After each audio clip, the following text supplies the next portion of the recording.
நான் ஓடி ஒலிபரப்பு நல்ல பொறுப்பை உணர்ந்தான் பொறுப்போடு பதிலளித்துக் கொண்டிருக்கிறேன். நான் எதிர்க்கட்சி தலைவர் அவர்களை வெளிநடப்பு செய்யாமல் அவைக்குள் இருந்து தன் கருத்துக்களை பதிவு செய்திருக்கலாம். ஆனால் ஏனோ அதனை செய்யாமல் இது போன்ற ஒரு முக்கியமான பிரச்சனையிலும் அரசியல் காரணங்களுக்காக கட்சியினரோடு வெளியே சென்று விட்டார். அவருக்கும் சேர்த்தே நான் பின்வரும் விவரங்களை தங்கள் வாயிலாக இந்த பேரவைக்கு தெரிவிக்க விரும்புகிறேன். கள்ளக்குறிச்சி மாவட்டம் கருணாபுரத்தை சார்ந்த 47 நபர்கள் மெத்தனால் கலந்த விஷசாராயம் அருந்திய காரணத்தினால் உயிரிழந்த மிகவும் துயரமான சம்பவம். அது குறித்து உங்களைப் போலவே நானும் மிகுந்த வேதனையும் வருத்தமும் அடைகிறேன். இந்த சம்பவம் தொடர்பாக கோவிந்தராஜ் என்கிற கண்ணுக்குட்டி என்பவர் காவல்துறையினரால் உடனடியாக கைது செய்யப்பட்டிருக்கிறார்.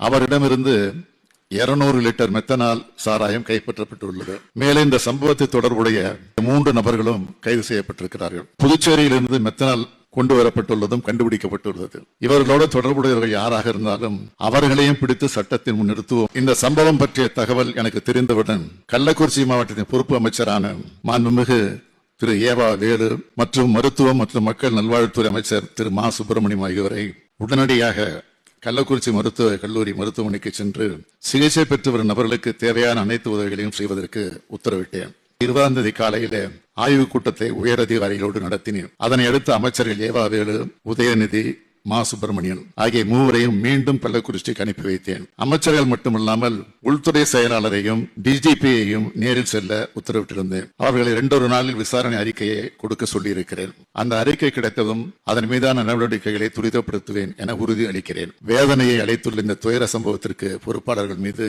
உரிய நடவடிக்கை மேற்கொள்ளப்பட்டு வருகிறது என்பதை தாங்கள் நன்கு அறிவீர்கள். கள்ளக்குறிச்சி மாவட்ட ஆட்சியர் உடனடியாக பணியிட மாற்றம் செய்யப்பட்டார். கள்ளக்குறிச்சி மாவட்ட காவல் கண்காணிப்பாளர் தற்காலிக பணியிட நீக்கம் செய்யப்பட்டார். மதுவிலக்கு அமலாக்க பிரிவை சார்ந்த காவல் துணை கண்காணிப்பாளர், கள்ளக்குறிச்சி மதுவிலக்கு அமலாக்க பிரிவு காவல்நிலை ஆய்வாளர், திருக்கோவிலூர் மதுவிலக்கு அமலாக்க பிரிவு காவல்நிலை ஆய்வாளர், திருக்கோவிலூர் உதவி காவல் ஆய்வாளர், திருக்கோவிலூர் சட்டம் ஒழுங்கு காவல்நிலை ஆய்வாளர், உதவி ஆய்வாளர், காவல்நிலை எழுத்தர், சிறப்பு காவல் உதவி ஆய்வாளர், திருக்கோவிலூர் காவல் நிலைய துணை கண்காணிப்பாளர் ஆகியோரும் தற்காலிக பணியிட நீக்கம் செய்யப்பட்டனர். மதுவிலக்கு அமலாக்க பிரிவு கூடுதல் தலைமை இயக்குனர் மற்றும் மதுவிலக்கு அமலாக்க பிரிவு காவல் கண்காணிப்பாளர் ஆகியோர் மாற்றப்பட்டு காத்திருப்போர் பட்டியலில் வைக்கப்பட்டுள்ளனர். இந்த வழக்கினை உடனடியாக சிபிசிஐடி வசம் ஒப்படைக்க உத்தரவிட்டேன். அண்டை மாநிலத்தில் உற்பத்தி செய்யப்படும் மெத்தனால் சட்டவிரோதமாக கள்ளத்தனமாக முறையிலே நம் மாநிலத்திற்குள் கொண்டு வரப்பட்டு இது போன்ற சம்பவங்களுக்கு காரணமாக அமைந்து விடுகிறது.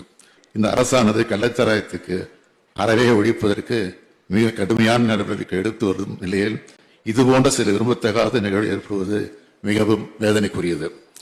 இந்த சம்பவத்தில் பாதிக்கப்பட்டவர்களுக்கு அனைத்து உதவிகளையும் இந்த அரசு செய்யும்.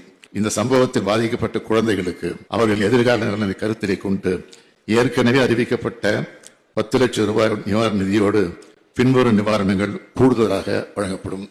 பெற்றோர் 2வரையோ அல்லது 1வரையோ இழந்து வாடும் குழந்தைகளின் இடப்படைப்பு வரையிலான கல்வி கட்டணம் மற்றும் விடுதி கட்டணம் உள்ளிட்ட அனைத்து செலவினங்களையும் தமிழ்நாடு அரசு ஏற்றுக்கொள்ளும்.